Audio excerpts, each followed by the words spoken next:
नमस्कार. आज आपण पाहणार आहोत जे 7th क्लासचा प्रॅक्टिस सेट 4 आहे तो, ज्याच्यामध्ये की आपल्याला म्हणजे एक ट्रायंगल दिलं असेल, त्या ट्रायंगलचे कोणतेही 2 कोन आपल्याला दिले असतात आणि एक बाजू दिलेली असेल, तर त्याच्यावरून आपल्याला जो काही असतो ट्रायंगल कन्स्ट्रक्ट करायचा आहे. त्याच्यावरच हा आपला पूर्ण एक्सरसाइज आहे. याचे एक्सरसाइजमध्ये म्हणजे या प्रॅक्टिस सेटमध्ये आपल्याला टोटली 4 क्वेश्चन आहे. ठीक आहे, तर चला एक एक करून पाहूया. तर इथं पाहू शकता आपला प्रॅक्टिस सेट 4 आहे आणि हे 7th क्लास आहे. ठीक आहे, तर त्याच्यामध्ये फर्स्ट म्हणजे आपल्याला जे काही क्वेश्चन दिला आहे तो अशा प्रकारे आहे. In a triangle SAT, length of AT is 6.4 centimetre, measure of angle A is 45 degree, measure of angle T is 105 degree. ठीक आहे, आपल्याला ट्रायंगल कन्स्ट्रक्ट करायच्या अगोदर आपल्याला जे काही आहे, तुम्हाला प्रत्येक वेळेस म्हणते की पहिले रफ फिगर आणि जी माहिती प्रश्नामध्ये दिलेली आहे म्हणजे क्वेश्चनमध्ये दिली आहे ती गिवन डाटा म्हणून लिहून घ्यायची. पहिले आपण गिवन डाटा इथे लिहून घेणार आहोत. म्हणजे ट्रायंगल SAT हा दिलेला आहे आपल्याला. त्याच्यामध्ये लेंथ ऑफ AT आपल्याला दिलेली आहे 6.4 centimetre, measure of angle A दिलेला आहे आपल्याला 45. ठीक आहे, त्याच्यानंतर नेक्स्ट दिला आहे आपल्याला मेजर ऑफ अँगल T हा दिला आहे 105. तर याच्यामध्ये आता आपण इथं रफ डायग्राम जर ड्रॉ करायची म्हटली, ठीक आहे, ही आपली अशी रफ डायग्राम येणार. हा आपला एक अँगल आणि हा नेक्स्ट अँगल असा कुठेतरी जाणार. ठीक आहे, हा असेल आपला A, हा असेल आपला T. ठीक आहे, हा असेल 105, हा असेल आपला 45. ही जी बाजू आहे आपली, हे जे बेस आहे हे असेल आपल्या 6.4 सेंटीमीटरचं. तर जशी आपली रफ डायग्राम आली आहे तशीच आपली मेन डायग्राम येणार आहे. तर ती मेन डायग्राम काढायला आपण सुरुवात करूया. पाहू शकता इथं आपल्याला बेस घ्यायचा आहे AT, जो की दिला आहे 6.4चा, तो आपण इथं बेस घेऊन घेणार आहोत. हा माझा मी इथं बेस इथं घेणार आहे. हा माझा 0, हा माझा 6, त्यातून मला 4 घ्यायचं आहे म्हणजे 5च्या अगोदरची लाईन.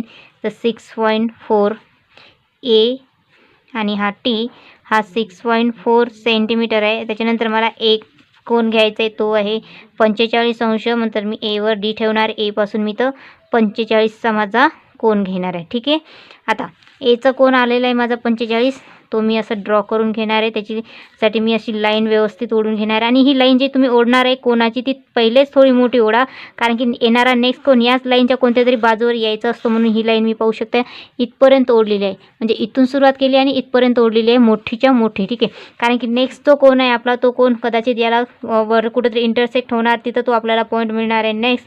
तर पाहू शकता हा T मी घेणार आहे 90, 100, 105. ठीक आहे, हा इथे येणार आहे माझा T कोन. तर मी Tसुद्धा हा जोडून घेणार आहे.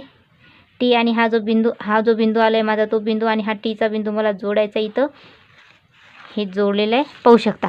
म्हणजे इतक्यावरमध्ये हा जो पॉईंट मला इंटरसेक्ट झालेला आहे, हा जो इंटरसेक्ट झाऊन जो मिळालेला पॉईंट आहे तोच माझा S पॉईंट आहे. ठीक आहे, हा माझा S पॉईंट आहे. अशा प्रकारे आहे आपला कंप्लीट ट्रायंगल. हा जो T आहे तो दिलेला होता आपल्याला 105 अंश आणि हा जो A आहे तो दिला होता आपल्याला 45 अंश. ठीक आहे, तर अशा प्रकारे आपला हा ट्रायंगल तुम्हाला काय केला आपण फर्स्टवाला कन्स्ट्रक्ट केला, त्यालाच काढून घेतलेला आहे. आता सेकंड नंबरचं क्वेश्चन पाहणार आणि त्याला कन्स्ट्रक्ट करणार आहोत आपण. क्वेश्चन नंबर 6 मध्ये पाहू शकता आपल्याला दिलेला आहे in triangle MNP, length of NP is 5.2 centimetre, measure of angle N is 17, measure of angle is 40. म्हणजे P 40 दिलेला आहे आणि N आपल्याला 70 दिलेला आहे. आपल्याला जे बेस घ्यायचा आहे NP ते दिले आपल्याला 5.2. तर स्केलच्या मदतीने पहिले जो आपला बेस आहे तो बेस काढून घ्यायचा, जो की दिला आपल्याला 5.2. ठीक आहे, पण त्याच्या अगोदर तुम्हाला काय लिहावं लागणार आहे, जो क्वेश्चनमध्ये तुम्हाला सगळी इन्फॉर्मेशन दिली आहे ती तुम्हाला गिवन डाटा म्हणून लिहायची आणि एक रफ डायग्राम काढायची. हे प्रत्येक वेळा तुम्हाला करावंच लागणार आहे आपल्या फर्स्ट चॅप्टरमध्ये. ठीक आहे, तर इथं मी आता क्वेश्चनमध्ये जी दिलेली माहिती आहे ती आपण इथं लिहून घेणार आहे. गिवन डाटामध्ये सुद्धा MNP, त्याच्यानंतर length of NP is 5.2 centimetre, measure of angle N is 17, measure of angle P is 40. ठीक आहे, आता पहा याचं मला जे काही आकृती देणार ती रफ डायग्राम मी इथं काढून घेते. ठीक आहे, त्याला नावसुद्धा देऊन देते. हा माझा N, हा माझा P आणि हा माझा M. ठीक आहे, N मला दिलं आहे 70, हा दिला आहे मला 40 आणि ही दिली आहे मला 5.2चा बेस. ठीक आहे, तर चला इथं आता मी 5.2चा बेस घ्यायला सुरुवात करते. इथं माझा हा 0, त्याच्यानंतर हा 5 नंतर ह्या दोन लाईन 5.2. ठीक आहे, स्केलमध्ये व्यवस्थित अंतर घ्यायचं आहे. बेस तुम्हाला व्यवस्थित घ्यायचा. जर बेस जर चुकला तर तुमची आकृती थोडीफार चुकू शकते, व्यवस्थित येणार नाही. म्हणून घेताना जो काही बेस आहे तुम्ही व्यवस्थित लाईनमध्ये घ्यायचा आहे. हा N पॉईंट, हा P पॉईंट. ठीक आहे, आता N किती दिला आहे मला. ठीक आहे, तर पाहू शकता N दिला आहे मला 70. तर मी ते Nमध्ये मी आता इथं 70 घेणार आहोत. ठीक आहे, व्यवस्थित ठेवणार. त्याच्यानंतर हा माझा N दिलेला आहे, तर हा N मी आता जोडून घेणार आहोत. ठीक आहे, हा माझा यन आहे. हा पहा यन आलेला आहे. तर याला मला स्केलने जोडायचं आहे. ठीक आहे. पहिल्यांदाच म्हटलं आहे मी तुम्हाला की जी रेष आहे ती लंबीच्या लंबी तुम्हाला काढावी लागणार आहे, कारण की कुठे ही रेष जॉईन होईल.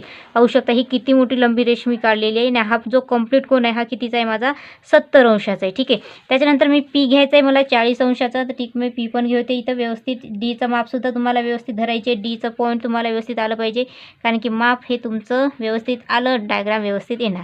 ठीक आहे. तर हा पाहू शकता हे छोटं झालं आता ट्रायंगल. तर हा पी आणि हा आलेला बिंदू तुम्ही जोडून घेत आहे. ठीक आहे. पहा तर हा इथं माझा इंटरसेक्ट झालेला आहे. म्हणजे हा जो कोन काढला होता मी 40 अंशाचा, म्हणजे माझा पी जो कितीचा आहे तर 40 अंशाचा आहे तो काढलेला आहे मी. तो जॉईन झालेला आहे आपल्या या बाजूवर. आणि हेच माझं काय आहे तर यम आहे. कोणतं आहे हा बिंदू माझ्याकडे यम आहे. तर अशा प्रकारे होता आपला क्वेश्चन नंबर 2, जे की माझ्यामध्ये आपल्याला 2 अँगल आणि एक बाजू दिली होती ट्रायंगलची, आणि आपल्याला ट्रायंगल हा कन्स्ट्रक्ट करायचा होता. तो आपण केलेला आहे. आता पाहणार आहोत आपण क्वेश्चन नंबर 3. तर पाहू शकता आपण आता तिसरा क्वेश्चन पाहणार आहोत. 3rd नंबरचा क्वेश्चन आहे आपला, जो की आपला प्रॅक्टिस सेट 4 मधला. तो अशा प्रकारे in triangle EFG length of EG is 6 centimetre, F is 65 degree and G is 45 degree. ठीक आहे. तर आपल्याला जे काही ट्रायंगल दिलं आहे EGF, याच्यामध्ये EG आपल्याला 6 सेमी दिला आहे आणि F आपल्याला 65 डिग्री आणि G आपल्याला 45 डिग्री दिलं आहे. आणि मी नेहमीच म्हणते तुम्हाला गिवन डाटामध्ये जे काही प्रश्नामध्ये माहिती आहे ती लिहूनच घ्यावी लागणार आहे. ठीक आहे. तर आपल्याला प्रश्नामध्ये जी माहिती दिली आहे ती गिवन डाटा म्हणून लिहायची. प्रत्येक क्वेश्चनला याच्यामध्ये तुम्हाला विसरायचं नाही आहे बिलकुल. इथं मी गिवन माहिती जी काही ती गिवन माहिती लिहून घेत आहे. तुम्हाला पण जी प्रत्येक माहिती जी प्रश्नामध्ये दिली असते ती गिवन म्हणून तुम्हाला घ्यावीच लागणार आहे. हे मॅथचं रूलच आहे. ठीक आहे. सगळं गिवन मी डाटा इथं लिहिलेलं आहे. आता एक कच्ची डायग्राम आपण इथं ड्रॉ करून घेऊ. ठीक आहे. इथं मी एक कच्ची फिगर ड्रॉ करत आहे. आता याच्यामध्ये पाहू शकता आता हे जे काही ट्रायंगल आपलं झालं आहे. ठीक आहे. याच्यामध्ये E आणि G आपल्याला दिलेला आहे बेस, जो की आहे 6 सेंटीमीटर. आणि जो आपल्याला नेक्स्ट आहे याच्यामध्ये काहीतरी करेक्शन असेल. ठीक आहे. EG नसेल, आपल्याला FG हा दिला असेल. ठीक आहे. ही प्रिंट मिस्टेक होऊ शकते. हा FG आपल्याला दिलेला आहे. ठीक आहे. हा F आहे आपला. FG हा 6 सेंटीमीटर आहे आणि हा आपला E आहे. ठीक आहे. तर हा जो F आहे आपला हा 65 अंशाचा असेल आणि हा जो G असेल हा आपला 45 अंशाचा असेल. ठीक आहे.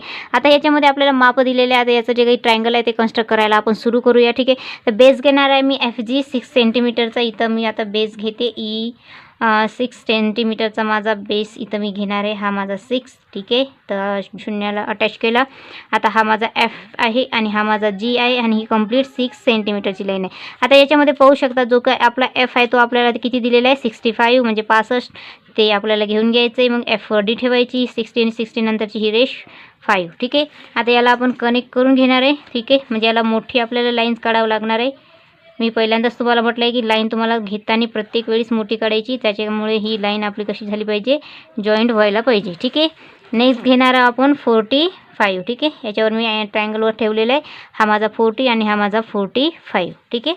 आता याला पण सुद्धा मला काय करायचं आहे कनेक्ट करून घ्यावं लागणार आहे. ठीक आहे. हा मी जोडून घेतलेला आहे. पाहू शकता हा जो इथं जॉईंट झालेला आहे. ठीक आहे. हा जो काही जॉईंट झालेला आहे त्याला आपलं नाव द्यायचं आहे E. ठीक आहे. हा झाला E.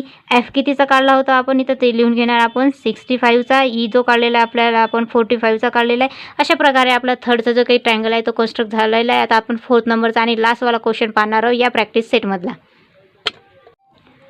क्वेश्चन नंबर 4th आणि लास्टवाला क्वेश्चन जो की असा दिला आहे मला in triangle XYZ length of XY is 7.3 centimetre, measure of angle X is 34 degree and measure of angle Y is 95 degree. ठीक आहे. जो ट्रायंगल XYZ आहे त्याच्यामध्ये त्याचा जो पाय आहे तो 7.3 सेंटीमीटरचा आहे आणि त्याचा जो एक कोन आहे म्हणजे X कोन आपल्याला 34 अंश, Y कोन आपल्याला 95 अंशाचा दिला आहे. तर जी माहिती आपल्याला प्रश्नामध्ये दिली आहे ती गिवन डाटा म्हणून ॲन्सरमध्ये लिहायची, उत्तरमध्ये लिहून घ्यायची. तर मी इथं लिहून घेणार आहे ती सगळी माहिती माझ्या गिवन डाटा म्हणून ॲन्सरमध्ये. ठीक आहे. ॲन्सरमध्ये जी दिलेली संपूर्ण माहिती असते ती गिवन डाटा म्हणून लिहायचं असते. तुम्हाला प्रत्येक एक्सरसाइजला हे लिहावंच लागणार आहे तुम्हाला आणि कंपल्सरी असते हे की आपल्याला जी काही माहिती असेल ती गिवन डाटा म्हणून लिहायची. ठीक आहे. ती इथं मी लिहून झालेली आहे तुम्ही पाहू शकता. आता याच्यासाठी मी एक रफ डायग्राम इथं मी ड्रॉ करणार आहे. ड्रॉ केली. हा माझा X, हा माझा Y, हा माझा Z. ठीक आहे. X मला दिलेला आहे 34 अंश, Y मला दिलेला आहे 95 अंश आणि हा जो पाया दिला आहे 7.3 सेमीचा दिला आहे. ठीक आहे. आता ट्रायंगल आपल्याला कन्स्ट्रक्ट करणं सुरू करायचं आहे. तिथं मी 7.3चा जो काही माझा पाया आहे तो घेणार आहे. हा माझा 7, त्याच्यानंतर 3 लाईन हा झाला माझा पाया इथं ड्रॉ करून. ठीक आहे. आता पाया ड्रॉ करून झाला आहे. याला नाव देऊन देऊ X, हा Y, हा आपला 7.3 सेंटीमीटरचा आहे म्हणून. Y दिलेला आहे आपल्याला 95, तर Y वर मी परत D ठेवणार. ठीक आहे. त्याच्यावर आपल्याला व्यवस्थित डी ठेवायची आहे. आता इथून मला 95चा हा 90 आहे, हा 95चा असणार आहे. ठीक आहे. तर आता ह्या जो पॉईंट मिळालेला आहे वायचा पॉईंट आपण इथं जोडून घेणार आहोत. याला असं व्यवस्थितपणे जोडायचं आहे दोघांना. ठीक आहे. तर जोडलेलं आहे.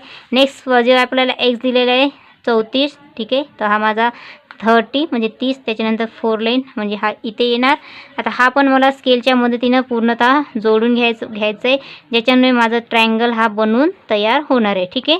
तर हा मी इथं पाहू शकता जोडून घेतलेला आहे. ठीक आहे. हा जो इंटरसेक्ट झालेला आहे हाच असेल आपल्याला झेडवा पॉईंट. हा होता आपल्याला 34 अंशाचा कोन. ठीक आहे. 34 अंशाचा. त्याच्यानंतर हा होता आपला 95 अंशचा. ठीक आहे. हा झाला आपला ट्रायंगल कन्स्ट्रक्ट करून. अशा प्रकारे तुम्हाला ट्रायंगल कन्स्ट्रक्ट करायचं आहे. म्हणजे जो आपल्याला साईड दिली असेल ती तुम्हाला पाया म्हणून घ्यायची आणि रिमेनिंग दोन्ही अँगल तुम्हाला असे ड्रॉ करायचे की त्यांची जी लाईन तुम्ही हे घेणार, ह्या ज्या लाईन असतात ह्या थोड्या पहिले मोठ्या घ्यायचं, कारण की दुसरा जो अँगल आहे तो त्याच लाईनवर येणार असतो जो पहिली लाईन आपण ड्रॉ केलेली असेल, म्हणून ती पहिल्यांदा मोठी घ्यायची. तुम्ही कोणती पण घेऊ शकता. ठीक आहे. पहिल्यांदा हा अँगल काढू शकता किंवा हा अँगल काढू शकता, आपल्यावर डिपेंड असतं. पण ती जी लाईन तुम्ही ओढणार आहे जो पॉईंट येतो त्याच्यापासून थोडंसं अंतर दूरपर्यंत जाईल अशी तुम्हाला लाईन ओढायची आहे, ज्याच्यामुळे आपल्याला हे दोन्ही कोन जे आहे ते एकमेकाला इंटरसेक्ट होईल आणि जिथे इंटरसेक्ट झाले तिथंच आपल्याला त्या त्रिकोणाचा जो रिमेनिंग पॉईंट आहे तो मिळणार असतो. अशा प्रकारे तुम्हाला काय करायची संपूर्ण डायग्राम ड्रॉ करायची. व्हिडिओ आवडला असेल तर लाईक करा, चॅनलला सबस्क्राईब करा.